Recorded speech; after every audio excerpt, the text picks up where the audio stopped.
Welcome into Coach A's Huddle. Glad you're with me this evening. I am going live on Facebook, X, as well as YouTube tonight just to talk about all the things that are going on right now in the current events of Georgia football. We are basically under 2 weeks away from when we tee it up between the hedges, as well as all college football across the platform of the nation. We'll be kicking it off. We're going to have some games coming up this weekend. This is actually our first weekend where we'll actually get to see some college football being played. But before we go live and actually into the show, I wanted to do sort of a little prequel here because there's some news coming out.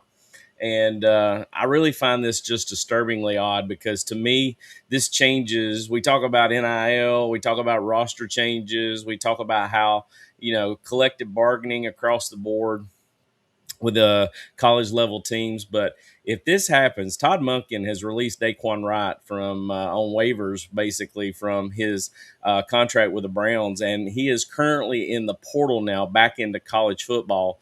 And if he can sign and get through on waivers, will actually be going to the LSU Tigers, obviously following Lane Kiffin, of who he played for at Ole Miss. And I'm just really curious as we enter into the world of what we're seeing in this news is just to have an understanding of what is this world coming to in college football, where a kid can actually leave, go to the NFL, not make the team, and actually be granted to come back with their fifth year of eligibility. And it's not just him. There are plenty of other ones that are following suit with that as well. But he will be the first one if this happens. And I know if you're watching any type of social media right now, there's a lot of mixed emotions when it comes to it. Honestly, I am an OG kind of guy when it comes to college football, and I find that it just it doesn't it damages the fibers of what college football is about.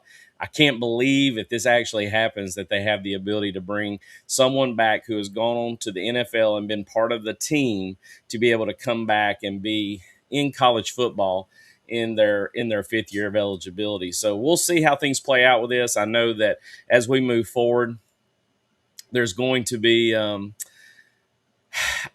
going to be some skepticism about it. There's going to be a lot of just talk in general about it. Mike, appreciate you being in here with me tonight. We're going to be talking about a lot of things, but I had to throw that out in precursor before we actually start live here at 7 o'clock. Your thoughts as I'm live YouTube, Facebook, as well as Twitter tonight. I am Coach A's Huddle, and we are back with college football. We are in the eve week of what we're going to get to see some this Saturday, and then obviously all college football opens up its gates for us as fans. Something we've been waiting for, been thirsting for that Saturday when we get to see our favorite teams play on Saturday of this coming Saturday week. So appreciate you being in here with me this evening. Again, would love to hear your comments about the Daquan Wright news as it broke today, about, with Todd Monken and the Browns releasing him from a kid that was brought in from Ole Miss. And now he is allegedly at this point in juncture, if he, clears waivers, has the ability to rejoin Lane Kiffin at LSU. If this happens, it's just going to change, to me, the very fiber and the essence of what college football is about. But we're in it. We're going to have to accept it. If we love the game, we're going to have to watch it and appreciate it and go from there. But really appreciate you being with me this evening as we begin this slate of things to talk about. And like I said, I wanted to be able to start a couple minutes early in case anybody wanted to give me their thoughts as well as we move into this show. So appreciate you being with me this evening. Can't thank you enough for your support of Coach A's Huddle and Head on a Swivel. And tonight we are going to be going live as soon as we clock through the 7 o'clock hour. So appreciate you being here with me this evening. If we don't have any questions, we'll go ahead and get underway. Glad you were with us this evening. Coach You are watching Coach Hayes' Huddle Podcast, your choice for X's and O's and for the breakdowns you want. Connecting fans to the fundamentals of football. 5, 4, 3, 2, 1.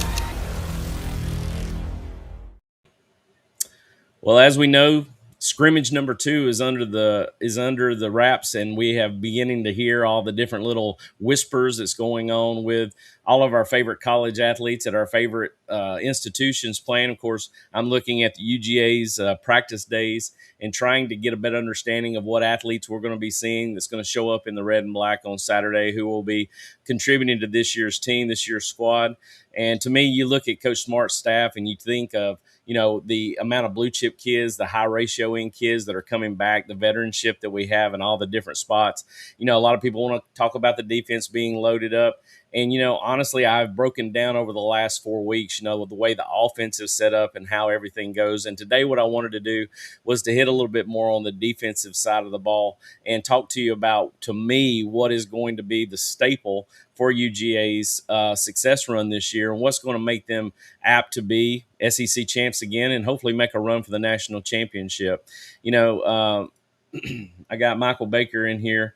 That news will open up a Pandora's box for a negative effect. I appreciate the comment with that. I understand completely what it's going to do. If you're not understanding what the comment is about, Daquan Wright, released by the Browns, and is going to be, if he passes the waivers, is going to be re-signing with his old ball coach, LSU's Lane Kiffin. And to me, it's opening up, as he said right there. I like the way he put it. It's a Pandora's box. And to me, I think it's one of those that creates a sort of a snowball of negative effect. And I was looking at what I was going to show you here. I was thinking you were I remember seeing your name on social media. I was at the scrimmage yesterday as KS invitees, all the Letterman back, of which I'm a 4-year Letterman. You're absolutely correct. That defense is good as advertised. Uniquely enough, that's the reason why I kind of waited to the end, Michael, and I wanted to talk about them in the end. Being a defensive coordinator as well as an offensive coordinator, I felt like the preparation of defense is so much different than what you have to prep for offensively, and it's really easy to break down the categorical places that you have at wide receiver, of course, at the offensive line, the tight end position, the running backs, and obviously talking about the quarterbacks at the end. But, uniquely enough, as you look at just sort of these little videos, courtesy of Georgia Football Twitter account, I posted this up here earlier, and there was a lot of things that you have to see when it comes to week, the first scrimmage, scrimmage 1 versus scrimmage 2. It seems to be almost like it's scripted in a way where you see in the first scrimmage, the defense dominates. The offense is playing with one hand behind their back. And just like clockwork, it seems like when you come out for scrimmage number 2, you're going to see that the offense is definitely going to outplay the defense. Not to say that the defense didn't have a time as far as much to Ryan Puglisi's chagrin. But unfortunately, when it comes to those things, every scrimmage to me, you want to go out there and see how people are going to respond. How are people going to react when things are tough? And honestly, I don't care what I hear when I hear about the defense playing well, the offense playing well. When you look at these two teams out there playing against one another, scrimmaging against one another, you would want to think that you are scrimmaging against one of the best teams in college football. So if the defense wins one day, that's great. If the offense wins one day, that's fine too. But what you want to see is the level of competition be consistent. That's what you want to see. You want to see people shine, and that's always what creates the highlights for people that are watching the actual show. But you want to make sure you understand that, hey, just because Craig Dandridge showed out today doesn't mean necessarily that he's going to be the one that lights it up all year long. It's great that you see those kinds of things, but it's also important the consistency that you want out of these guys as well. So when you're watching and hearing about the scrimmages and what's going on, the Ryan Puglisi poor day that he had the other day with the interceptions thrown, you hear about a Landon Rolden taking one to the house. You hear about a good run game. You hear Gunnar Stockton is still consistent in the pocket. You hear that, there's a lot of good things going on from Caden Prothrow to Jaden Riddell. I love the news that I hear, and that's the beautifulness of when you're excited about this New Year's team, because everybody's undefeated. Everybody hasn't played a ball game yet. There's all this just, speculation about what you think they're going to be, when realistically we got to get them out there on the field and let them see them play and get excited about how they play so I can break some film down, by God, and have some fun with that as we go forward. But I'm glad you're with me this evening. Feel free to comment, like, subscribe. I would love for you to be a part of Coach Hayes' Huddle tonight as we begin to break down and look at the scrimmages, and we look at also the defensive side of the ball tonight as we are on the eve and the cusp of college football season. It is right here. We are 13 days away from Georgia, teeing it up between the hedges, and excited for you to be in here with me this evening as we go through the process of just trying to get a better understanding of what we have there. Look at Isaiah Kenyon going up over Ellis Robinson right there. That's a kid we can get excited about. We could put every name we want to on the starting roster for both the defense and the offense, and there's something good to say about each one of those. So, I'm going to try my best to stay under control and not get too far outside of that and go down the rabbit hole. But I appreciate you being with Coach Hayes Huddle this evening. Now, there is no doubt about it. I love watching in the practices. Everybody was wondering why there was white helmets on. Well, as Coach Smart has made it public that against Western Kentucky in week 2 that they will be wearing the all-white unis with the white helmet, which is something I think is awesome. A lot of people are really having a hard time with that, but I think it's a clean outfit. I think it's a clean uniform. I think they're very excited about that. What we are excited as well is what Gunnar Stockton brings in his basically, grand finale of his year at quarterback, QB1. We know what he has the ability to do. We know his moxie. We know his leadership. We know his toughness.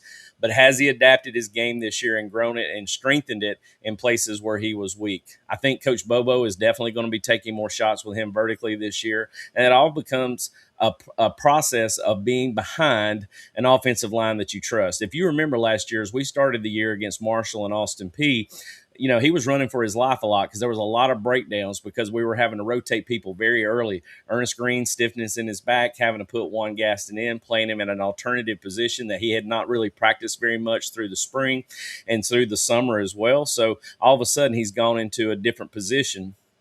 And that changed the whole chemistry of what you saw up front. And there was a lot of breakdowns where Gunnar couldn't sit back there and be able to throw those long shots. Because I'm going to tell you this, my Bobo drew him up. He wanted some long plays, and it seemed like the one that he was always trying to get the ball to was Talon Taylor. And Talon Taylor's got to be that guy that vertically presses us this year and gets over the top of these defenses so that they can't sit 9 in the box within a 10-yard frame and be able to play, successful football. I like what I see here. People run with the bits and pieces we get passed along from someone else, but no one sees everything, and not everyone's interpretation is the same.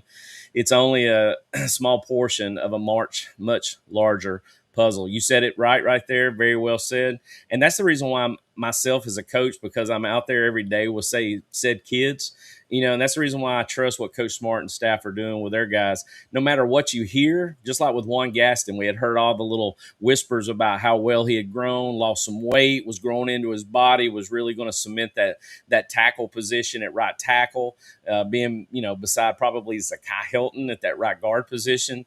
And, Coach Smart made it very clear, and he does this very well. I think about it, Clint and Daniel from the Locked On Bulldogs podcast, I love when they talk about Curbanese. When you look at Curbanese, he set the pressers basically straight with all those people in there saying, listen, he's still got to be able to be endurant.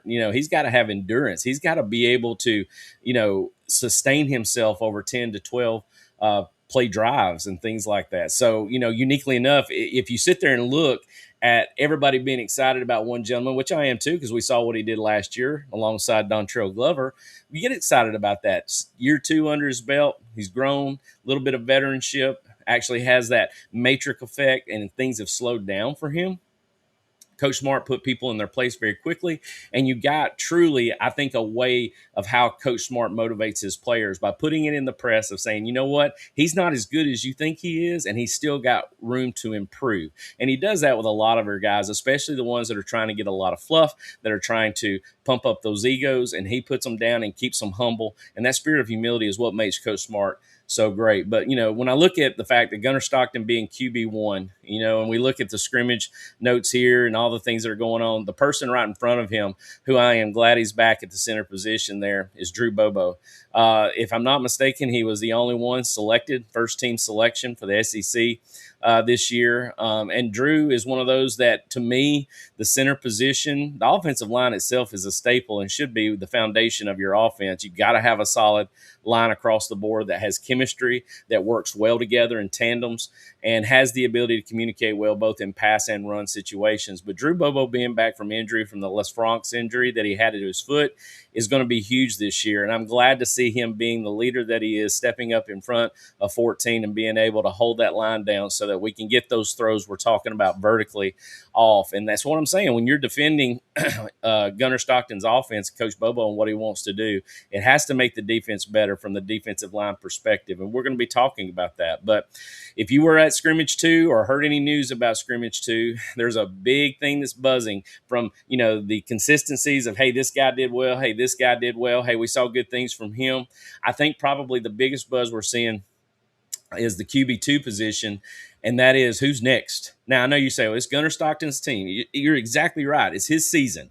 But you know as well as anything else, even though he is looked at and he's under the microscope every day as QB1, one position, getting the ball every play, you still have to look at those backup positions and what they have. For the longest time, it seemed to me from tenured positions that you would look at Ryan Puglisi, Ryan Montgomery, Hezekiah Millender, and then obviously Bryson Beaver.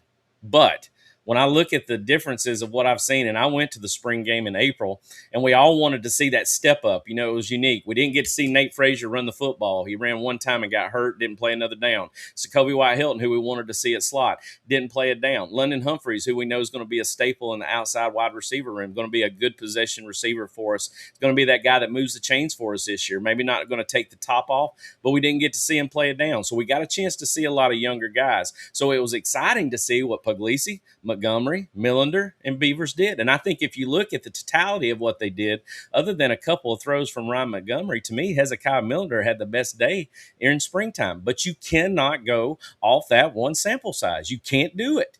As much as I like him and I want to see him be successful because I love his body type, his frame, the way he sits in the pocket, the way he delivers the football, but that was one sample size. We're not out there every day with these guys, and we have to understand that going forward, that every day constitutes the fact of whether you're winning or losing or gaining or losing ground in the process. And unfortunately, Ryan Puglisi did not have a good day as QB2 out there against the defense. And from what I understand, he was picked off 3 different times. I think one was deflected, but, that's par for the course. It happens if you don't get the ball up. And, 3 interceptions. So it's one of those things you can move forward, but you can also lose, the ground that you have and anything that you've, created for yourself as you move forward. I really do think that it's probably neck and neck now between all of those guys that you see on my screen to be who's next. But when it comes down to it, it's got to be the guy that produces the most consistency, that can go against the ones on defense and produce and move the football. And that's the thing that we don't get a chance to see every day in practice. And even though Pug throws 3 in front of, fans, in front of, donors who are out there for the first few minutes, and then, of course, you hear a lot of that feedback, we immediately want to, gravitate to, well, he's just not ready. We've got to go to the next person. And maybe that's the case. But again, I'll be very surprised to see what Coach Smart and them do when it is QB2 time, and we may get to see that, Tennessee State, Western Kentucky right out of the gate, who truly QB2 is going to be. But right now, I mean, if you think about what you've seen in the past with Ryan Puglisi, he has had a tendency to throw it to the other team a lot. You hear about that constantly. So is it Ryan Montgomery? Is it Hezekiah Millender? So we'll just have to see as we move forward. Michael, with your comment here, appreciate you. QB2 is still not set in stone, which is a good thing. They all had their moments in the scrimmage yesterday. And, Michael, I appreciate your comments in there, being able to have a chance to see things at IView. And that's something I wish I had the ability to do, because it would change my presumptions a lot, what I see in the on the field, because I have a tendency to ride a very even roller coaster. I don't have the highs and the lows to it. So I don't get up and down. I get excited about big plays. But what I want to see, as I've said more than once now, is I want to see consistent flow. I want to see a quarterback that can lead them down the field, whether it's through screen game, whether it's running the football, checking off to good plays that help you move the football, move the chains, and you've got your offense in command as you move down the field. So if that's the case, I am for whatever they decide and who QB2 is. All I know from the spring I saw, it was really refreshing to see Hezekiah Millender was one of those that made me feel good about it. Just like Dante Dowdle made me feel good about the running back room. And lo and behold, we have the offseason injury. Now we're not able to get a chance to see him this year. Scott, my man, appreciate you being in here with me. I think QB2 is between 3 guys. He says they're all different profiles. It's understandable, when you look at it, and it comes back again, like I said, my friend, as you look at how they progress through fall. And before we play, week 1 on September 5th, we're going to have a chance to see who that guy is and who they believe in. Because all it comes down to is you've got to be able to trust that guy that's going to go out and do his job. And so with that being said, we'll have to see what Coach Smart and staff think about that going forward. Now, if you're interested, I wanted to let you guys know that I've done a complete breakdown on Gunnar Stockton's work through my Patreon community. And tonight I am live through Facebook, YouTube, and X. And of course, this recording will go to my Patreon community post edit. So I wanted to let you guys know, if you're interested in any of the breakdowns I do, I have thousands and thousands of hours of breakdowns that I've done from the 2025 season, plus with all 22 film that I'm able to look at and watch from the tight and wide copies. If you're interested in seeing any of that, you can select and use the QR code there with your phone, scan it, and get a chance to go in and see what I do in the community for my Patreon. And like I said, this breakdown of Gunnar Stockton is one of hundreds that I've done in the last year. And it's really, I hope that you have a chance to check that out. I'm really excited about seeing the people in the chat tonight. Going live has been really nice with what I've been wanting to do since I've gotten moved into my new house now.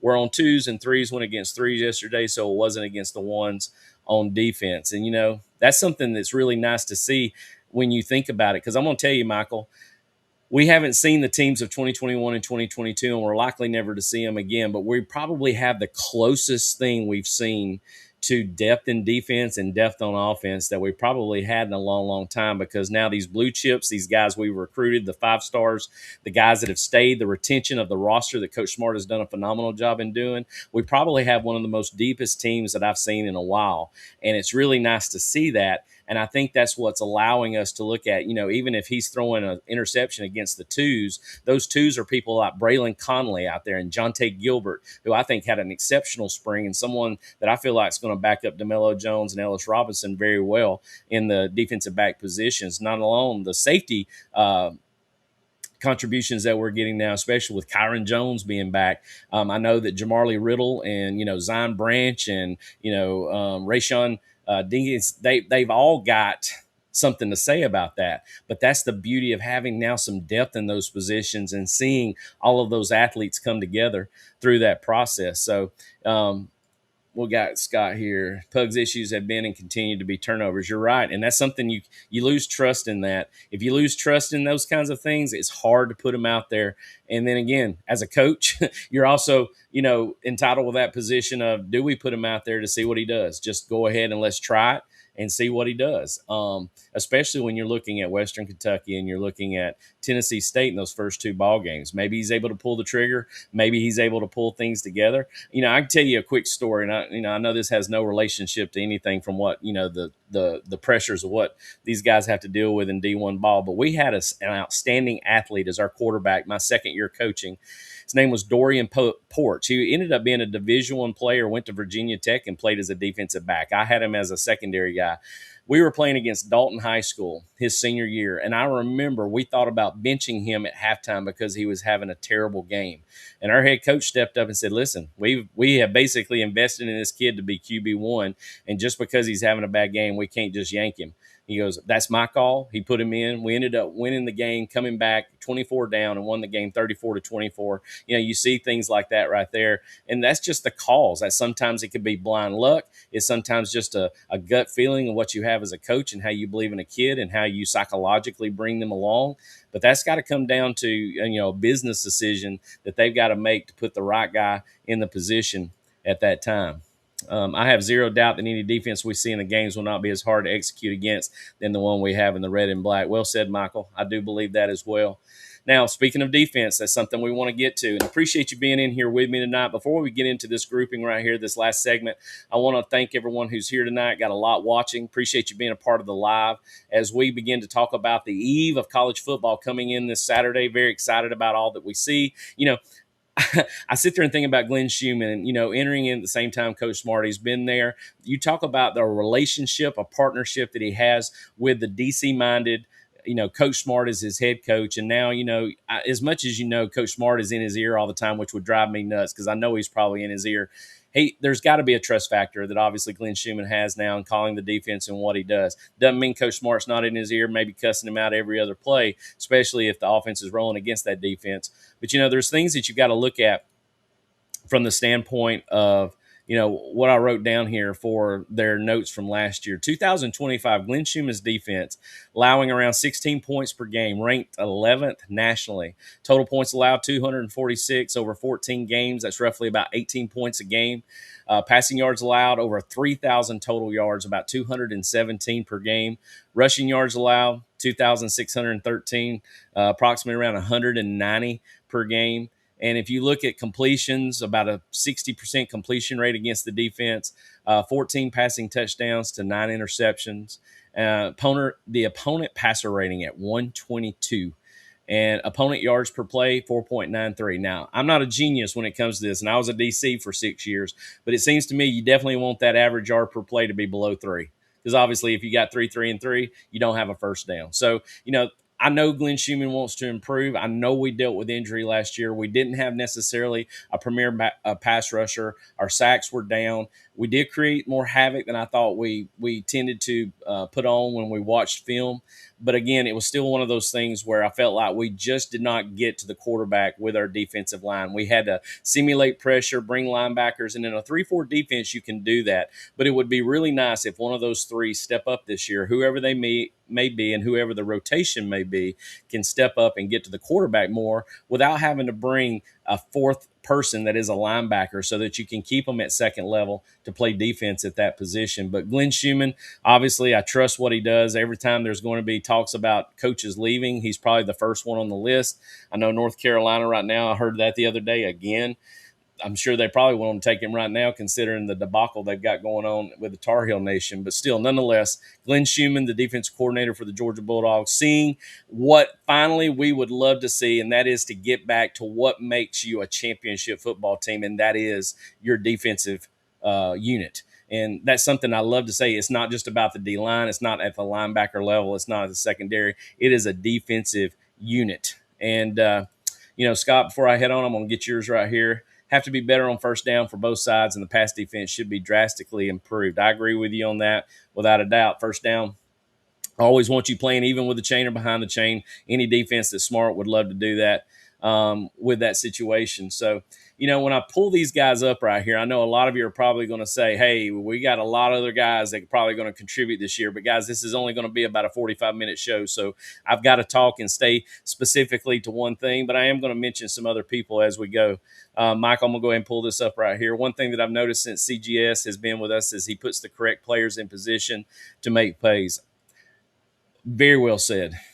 Okay, when you are a 3-4 defense, typically your front guys, your 0 and your 4 eyes, or wherever they rotate, depending on if the jack comes up and you go really to a 4-2-5, and you've got a fourth man on the line of scrimmage. It's a gap-controlled defense that's meant to make people stir you in the right direction, where you don't get defeated in your gap and you move somebody to a play where people are flowing freely to the football. And typically that's your linebacker play. If you think about the Quay Walker, Nakobe Dean, the Channing Tindall years, Jordan Davis and Jalen Carter and Devontae White, and even Trayvon Walker, they all ate up a lot of people and allowed our linebackers to hunt. But the one thing that you saw differently in that defense is those defensive linemen also were able to get off blocks and make plays too. And that's what made that front 7 so special, or really front 6, honestly, so special. And I think that's where we're returning to. So when you look at the front, we can look at all the different people that we have. To me, it starts with 2 defensive linemen that I want to see truly hunt this year.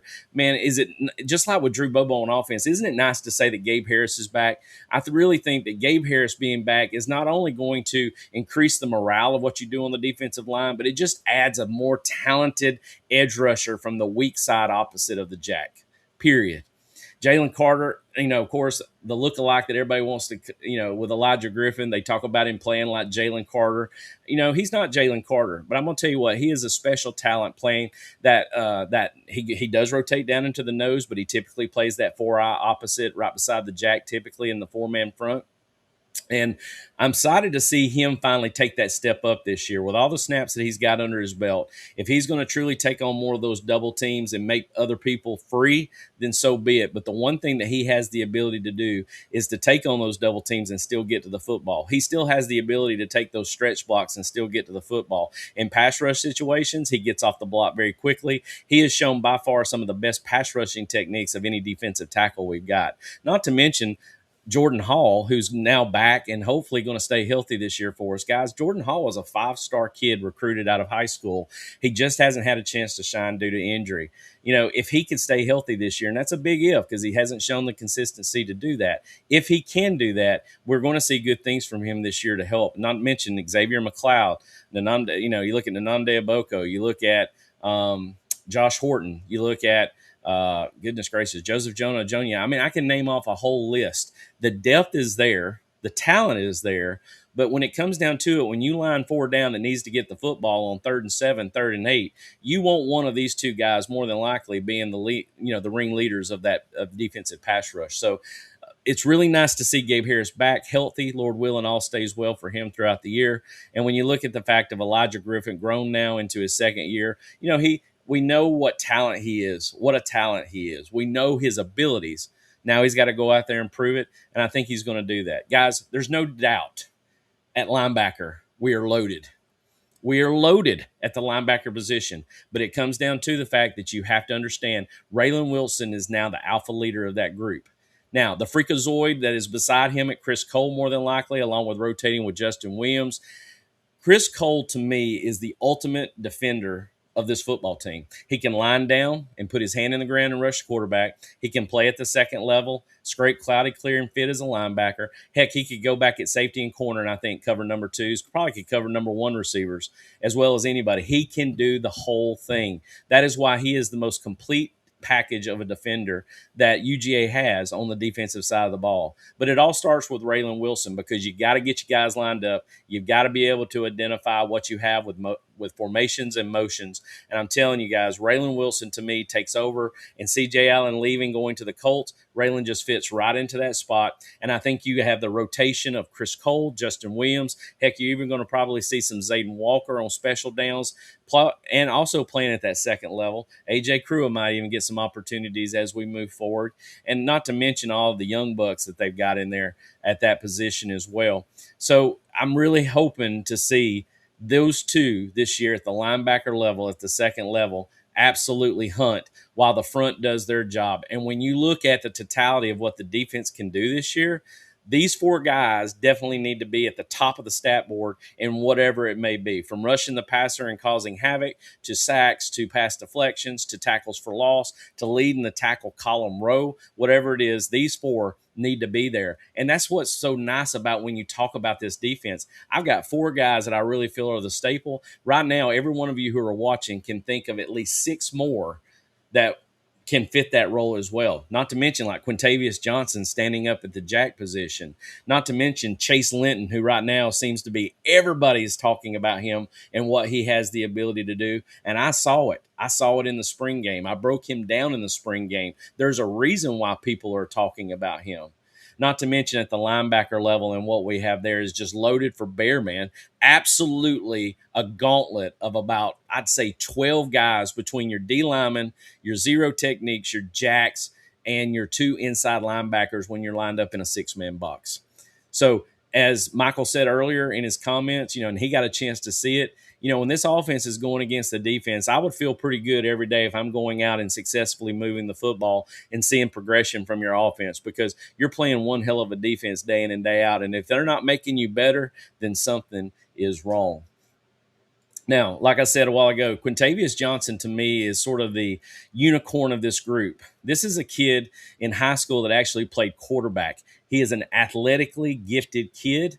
The jack position has a lot of roles to play. He can go from rushing the passer to being a guy that's going to stunt all the way down in A-gap for an X stunt to wrap, and him be basically the sacrifice into A-gap. I can see him squeeze it down and take on a guard that's trying to flathead his ass out on gap scheme. There's a lot of things that I see Quintavious do, and whoever they're going to put in that role to fill behind him, I'm really excited to see as well, because that to me creates that extra addition that you want on the edge at UGA. And, you look at Coach Knight and what he's bringing to the table. I know he sees a talent there in Quintavious Johnson, and that's something we would love to see. And he's my 5th man who I'm thinking about. You know what? If he shows up and does his job and he does it the right way, the front is going to have a field day and definitely going to hunt. And like I said, I really wish I could continue on because I could talk about so many people. But this is a guy that I really want to see have a great year this year. When you talk about opposite, if you look at Quintavious Johnson at Jack, you look at Elijah Griffin at a 4-eye, you look at Jordan Hall as your zero tech, and you look at Gabe Harris out at the other 4-eye. Jordan Hall could be that person this year that absolutely not going to make a lot of plays. He's going to stuff and eat A gaps up. He's going to take on a lot of double teams so our linebackers can hunt.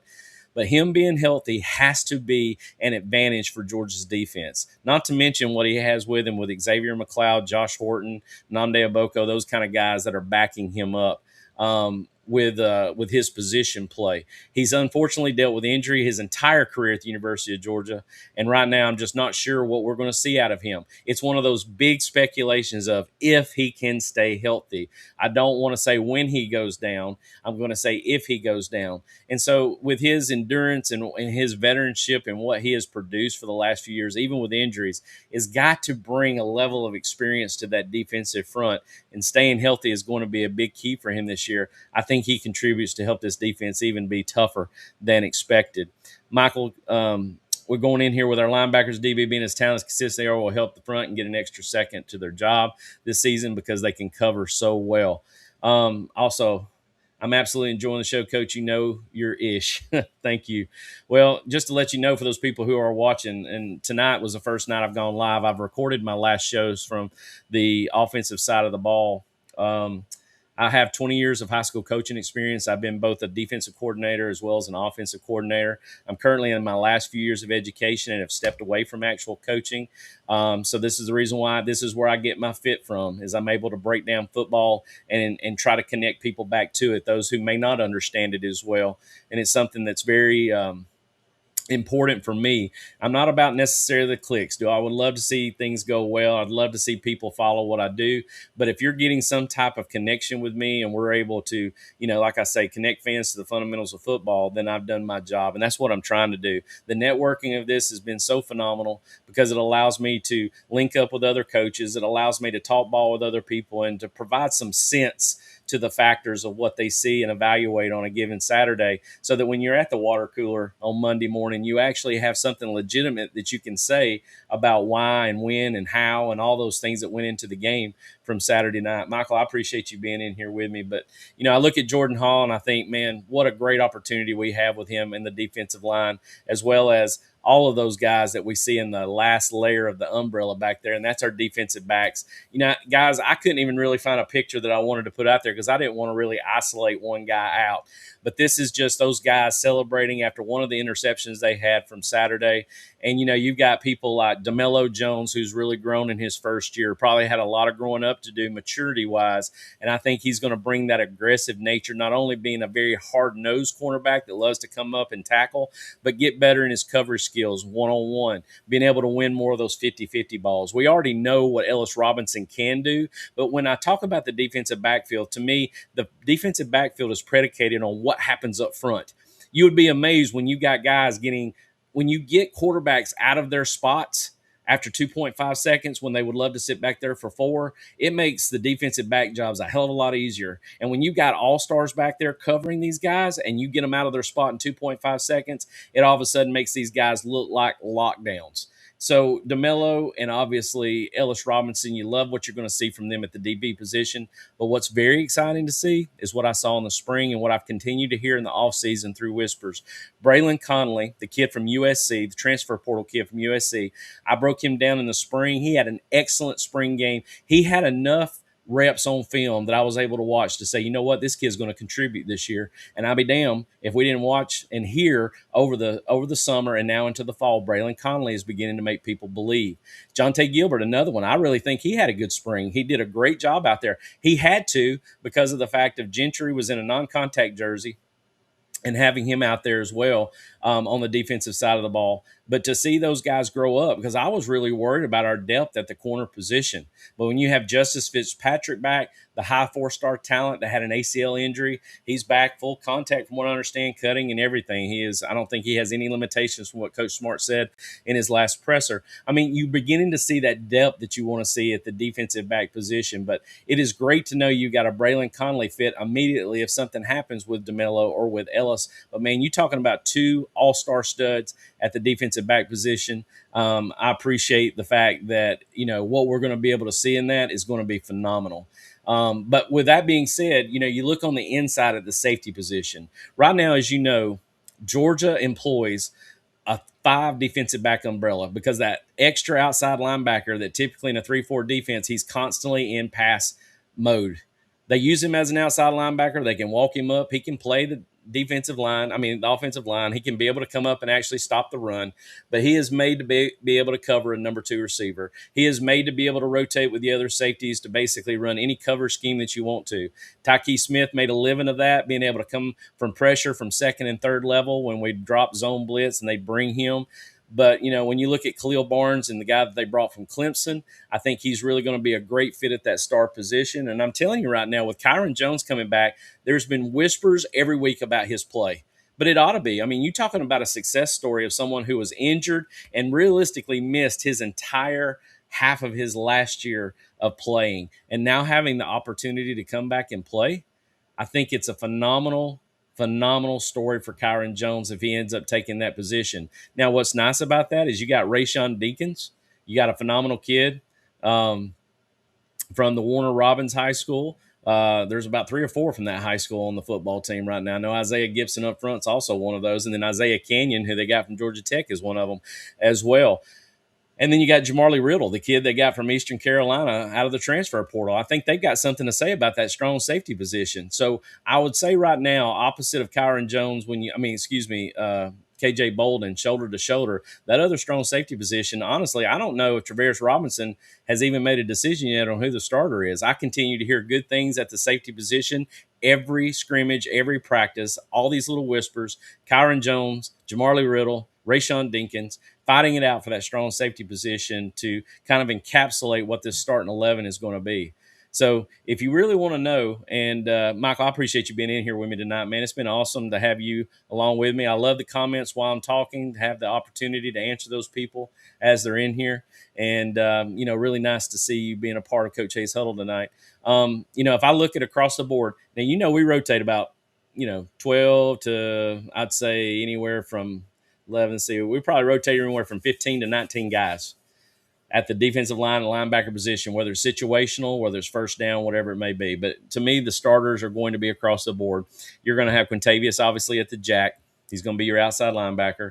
Khalil Barnes will be your other outside linebacker playing the nickel position.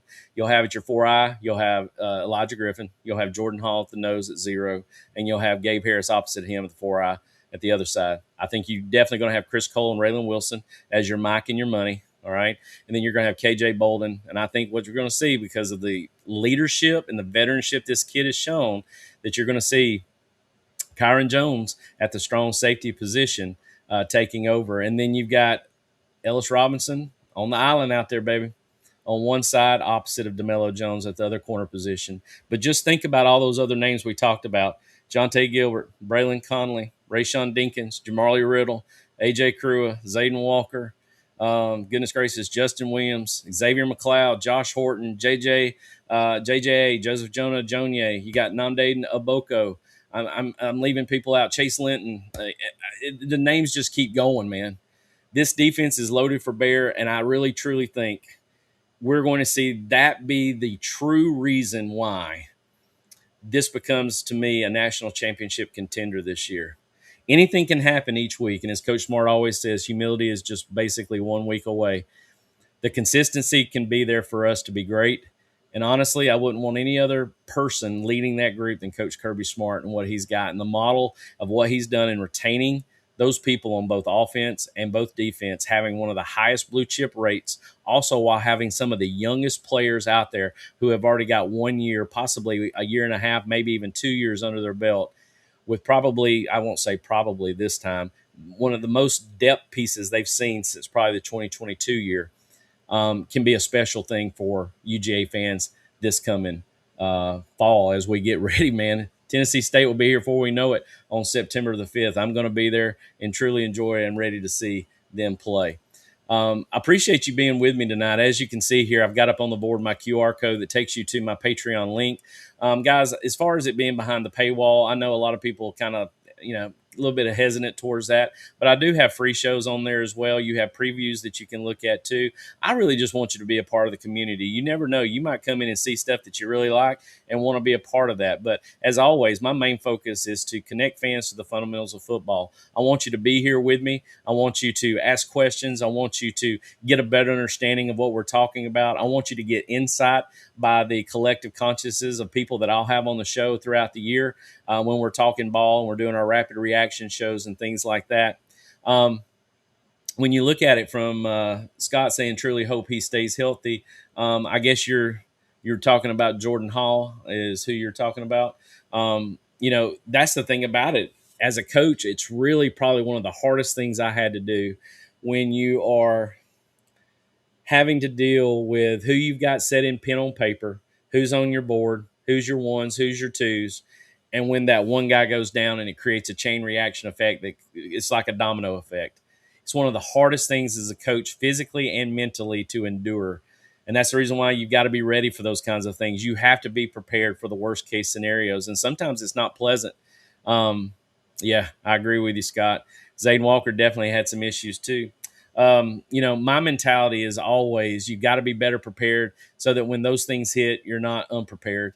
And, my feelings with people getting injured is part of the game. I did it one time, play a very violent sport that's highly emotional, and you're going to have injuries in game. And that doesn't mean it's going to change anything just because you're a well-oiled machine at the college level. The injuries happen all the time, and you got to be prepared for those things. So I'm never going to say that injuries is what cost us. But, man, I've watched enough film from last year and realized, man, we surely needed Gabe Harris in the Sugar Bowl against Ole Miss. There was no doubt about that as we move forward. So, but that's just like anything else. That's making excuses, and you've got to be able to go out with the guys that you have to win ball games. So the better prepared you are means that you don't have to necessarily be prepared when it does happen, in being proactive versus being reactive in that regard. So, guys, ladies and gentlemen, thank you for being with me this evening. This is Coach Hayes Hudl with Head on a Swivel. All of you who have been in the chat room with me, I appreciate your comments, questions. I appreciate you moving along with me on this Sunday evening. It's always great to talk football and get ready for this week as we move forward into the first week of college football that's going to be getting played this Saturday, where the full slate of games will be this coming Saturday week, where we'll see the University of Georgia teed up between the hedges against Tennessee State. If you did not get a chance, just in case, I'm going to throw it back up here on the screen. I think I have my QR code there for it. I think I might have taken it off. I'm going to put it up there real quick. If you haven't had a chance and you want to check out the community that I'm a part of, something I established about a year ago now, and that is my Coach Hayes Hudl Patreon community. If you're interested in this, I would love for you to scan the QR code. It takes you to hundreds of hours, if not almost close to thousands of hours of breakdowns that I do. I thank you for your patronage as well as for just coming in and checking out the community, seeing what's offered. And if you like what you see, stick around for a little bit. It's a good time in there. And can't thank you enough for being with me tonight. I don't think I have any more questions or comments in the chat here. Again, every one of you who are here, I do appreciate you being with me tonight. As always, take care, God bless, and go Dogs. You are watching Coach Hayes' Hudl Podcast, your choice for X's and O's and for the breakdowns you want. Connect